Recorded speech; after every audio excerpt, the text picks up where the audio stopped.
Welcome to part 5 of our transition from Inventor to Fusion 360. Very quickly, there were a few last things I wanted to cover that I didn't catch in other videos, but I want to make sure I point out. The first one is selecting your units for drawing. Inventor, I believe, defaults to millimeters, and if you're working in that, that's great. But if you're working in inches, as we do at the middle school, you're going to want to change those. So to do that in your drawing or in whatever you're in actively, right under Document Settings, click the drop-down arrow. You'll notice there's a units in there. Right now mine says inches, but if I wanted to change that, click this little button that pops up. It says change active units. A menu will appear and you can go in and select what you need to. Okay. If you want to, you can choose set as default, and then it will always default to those. I leave mine at inches. That is the default. So you would click OK. The other thing that you could do is you can set your preferences by going up to your name. I don't really like how it's hidden underneath your name, but if you click your name, it says preferences.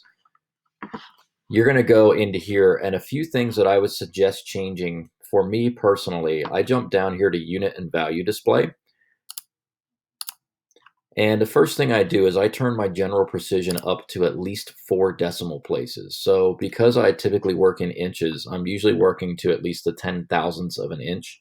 I like my display to have 4 decimals in it. All right, that way if I'm typing them in, that's going to be accurate. Okay, it won't have a rounding error. The other thing you might want to change is your minimum precision when hiding trailing zeros.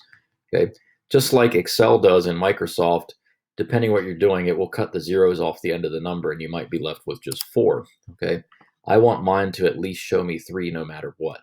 Okay, I prefer that to be on my drawings, so I'm going to leave that set. You could click apply and click OK. The other thing you can set, just like under document settings, we can choose default units. You need to go under the design tab because that's what you're using, and change them to whatever you want. I'm leaving mine in inches. Click OK, and now you've modified your settings. All right. Just a reminder, use your timeline if you need to adjust things. So you can double click on anything, it will highlight, then you can go back and make an adjustment. Or depending what you want to do, you can jump into your drop down menus. So maybe let's go to roller. Actually, you know what? Let's use the block. We're going to drop that menu down. If I go to sketches and hover, you'll notice that I've got an active sketch right in there.